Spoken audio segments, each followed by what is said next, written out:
Welcome into the 2-Minute Drill, the Monday edition of PFF's 2-Minute Drill. I'm Austin Gayle with Mike Renner and Kevin Cole. Mike, I'm going to start with you. Christian McCaffrey was the first running back listed on the PFF 50. He's the highest paid running back in the NFL. He's going first in fantasy drafts. Is Christian McCaffrey the number one running back in the NFL, Mike?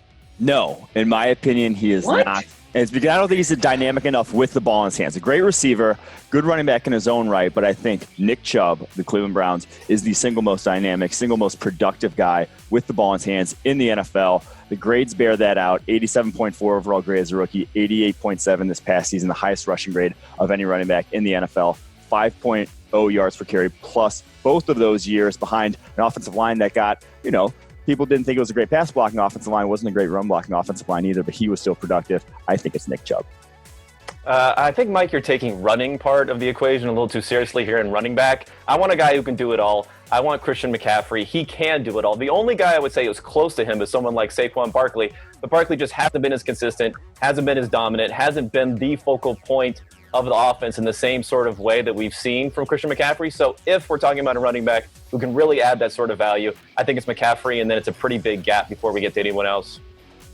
PFF_Mike highlighting yards per carry in this damn argument. I can't even believe it. 5.0 yards per carry. I'm going Christian McCaffrey. Only running back over the past 2 years to play over 90% of offensive snaps. He's always on the football field. Great pass catcher, great with the ball in his hands. I know maybe he's not as elusive as Nick Chubb, but he's more productive than Nick Chubb. You can see that with how much snaps he's playing. Christian McCaffrey, RB1 for me. So ESPN just had their beat writers do a draft starting from scratch. Every player in the NFL, who would you take there at the top? They went through, and Denver Broncos quarterback Drew Lock went 15th overall in that draft. He was the 11th quarterback off the board after not even being a first-round pick a year ago and starting only 5 games as a rookie. So Kev, Drew Lock, 15th overall. Obviously the grades don't suggest that, but where would you take him in a franchise starting type draft? I mean, for me, he's going to be more like in the bottom 5 to 10 at best for quarterbacks. I mean, if you think about Locke, he was a second-round pick, so that doesn't necessarily mean he's going to have a lot of success. He has 5 games under his belt. He had a couple of good games, but that's really not enough to go by. So I'm not sure what it is about Locke that people seem to be really infatuated by. The beat writer who took him has been around him a lot. I mean, he is the beat writer for the Denver Broncos.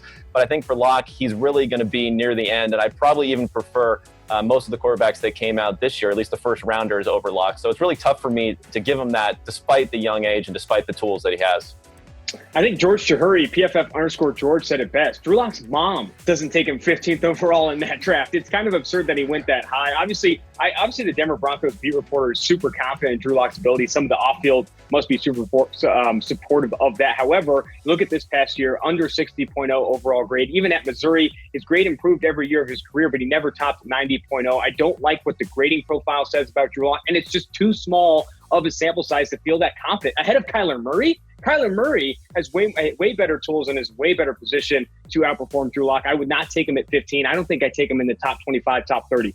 Yeah, this is the same guy who Vic Fangio before last season said he was disappointed with, how he was taking to the offense early on in his career. So 5 games is not enough to change my mind on a pre-draft opinion on a guy. And there was encouraging moments in them, but still, I'm not taking him in the top 20, anywhere probably even close to the top 25 if I am starting a franchise. There are probably position players I would select over Drew Lock. Okay, now sticking with quarterbacks here, but looking to the old guard going into the season. There are 4 quarterbacks in the NFL who are 38 or older going into the season. Of course, Tom Brady, everyone knows about him. Drew Brees is also in his 40s. But then we have Ben Roethlisberger and Phillip Rivers that are coming off of injuries or down season. So I'm going to put this to you, Austin. Of those guys, who do you think is the one where this season in 2020 we could see them really fall off as far as their play is concerned? Yeah, I think I'm going to go with Matt Patricia's doppelganger in Ben Roethlisberger. And it's not because he's out of shape in the beard. I know it's easy to make fun of that. I think it's largely because this supporting cast is just not as good as what Ben Roethlisberger had when he was playing his best. He hasn't earned an 85.0 plus PFF passing grade over the past 2 years. And yes, he's coming off injury, only 60-ish dropbacks this past year, but an under 50.0 PFF passing grade. Juju Smith-Schuster took a step back. There's a lot of pressure on Deontay Johnson, the second-year Toledo receiver, to step up. I just don't think he has the supporting cast to get back to where he was. I think Ben Roethlisberger, you're going to start to see him fall down a bit and not be the player he once was.